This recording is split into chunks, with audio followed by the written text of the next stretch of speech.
1984. Trump recently holding rallies at Madison Square Garden and on Long Island. He even spent time visiting a barbershop in the Bronx and a bodega in Harlem. Joining me now with a look at New York is New York Congresswoman Elise. She's the Republican conference chairwoman. Congresswoman, it's great to see you. Thanks so much for being here this morning. Great to be here on Election Day, Maria, the most important election in our lifetime. How do you feel about the races right now? What are you feeling in terms of the presidential race as well as these down-ballot races? Well, we're working to not take anything for granted. We are going to sprint through Election Day. I want to encourage everyone to get out to vote. But listen, I am cautiously optimistic.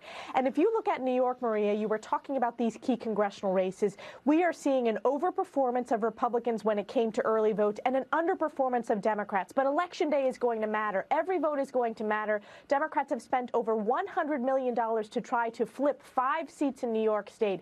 And we have to hold the line. And I think President Trump's rally at Madison Square Garden was brilliant. He is going on offense in states that Democrats feel that they're entitled to. And Donald Trump has a higher approval rating in the state of New York than our own Democrat governor, Kathy Hochul. Yeah, I mean, Kathy Hochul has been among those trashing Trump supporters and attacking President Trump. The Harris campaign is claiming that Vice President Harris is refusing to mention Donald Trump by name in her final campaign stops because she says she's, quote, trying to close fully positive. However, all of her surrogates have been ramping up the rhetoric against Trump and Trump supporters. Watch this. We used to have a little trouble going down the plot once in a while. But I'm serious. These are the kind of guys you like to smack. And just the other day, a speaker at his rally called Puerto Rico a floating island of garbage. The only garbage I see floating out there is his supporters. If you're voting for these Republicans in New York, you are voting for someone who supports Donald Trump, and you're anti-woman, you're anti-abortion, and basically you're anti-American because you have just trashed American values and what our country is all about over and over and over, and you will wear this on Election Day. Donald Trump, you never see him around strong, intelligent women, ever. It's just that simple. They're intimidating to him. He doesn't like to be challenged by them. Congresswoman, you put out an op-ed for the New York Post writing strong, intelligent women do vote red and will vote for Donald Trump on Election Day. Tell us more. And how about these attacks? Do you think that resonates with their fan base? No, those words speak for themselves, Maria. The closing argument from Kamala Harris' failing campaign.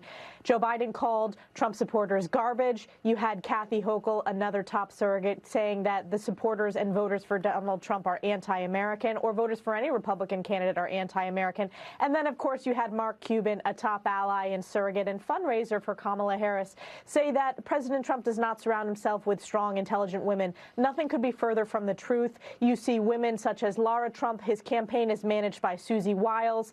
He has many strong allies, strong, intelligent women in Congress. I'm proud to be one of them. You have governors like Kristi Noem and Sarah Huckabee Sanders crisscrossing the country with many of us working to turn out the vote. And then look at President Trump's record. He had a tremendous record for economic opportunity for women, better than any modern-day president. There were more women in the workforce than ever before in President Trump's economy. We had the highest wage and salary growth ever in history when it came to women's employment under President Trump's economy. And we also had safety and security. Women care about all those issues. And it is very important that we turn out to vote and make our voices heard. But the closing argument from Kamala Harris's campaign has been to smear voters who are supporting President Trump. And President Trump is focusing on unifying the American people to secure the border, grow our economy, and bring peace through strength, national security. So, Congresswoman, let's say you are able to expand your majority in the House. What would be your top priorities come January?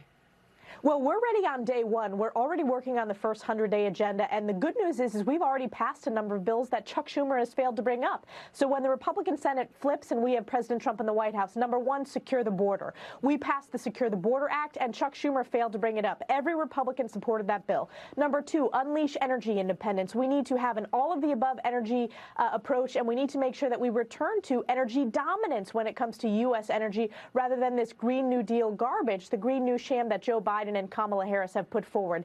In addition, we want to cut taxes, whether it's no tax on tips, no tax on Social Security. That will be part of our tax discussion. And remember, Kamala Harris wants the largest tax increase in our nation's history, $1 trillion of new taxes. President Trump is going to build upon the effective tax cuts that he passed in his first term. We're also going to make sure that we support and reduce regulations for manufacturing. Under President Trump, we had a renaissance of American manufacturing. We need to do that even more. And then, of course, strengthening our trade deals. All of these are effective ways to grow the economy, secure the border, and really solve the crises that Kamala Harris and Joe Biden have created. And these, of course, will also speak to a change in economic policy, perhaps to get the U.S. economy on a trajectory of growth once again. But I want to get your take on foreign policy, because Kamala Harris is giving two different messages, depending on who she's talking to, as it relates to Israel. She had one message for Gaza when she was in Michigan, and it was very different than the message she had when she spoke to voters in Pennsylvania. Watch this, Congresswoman.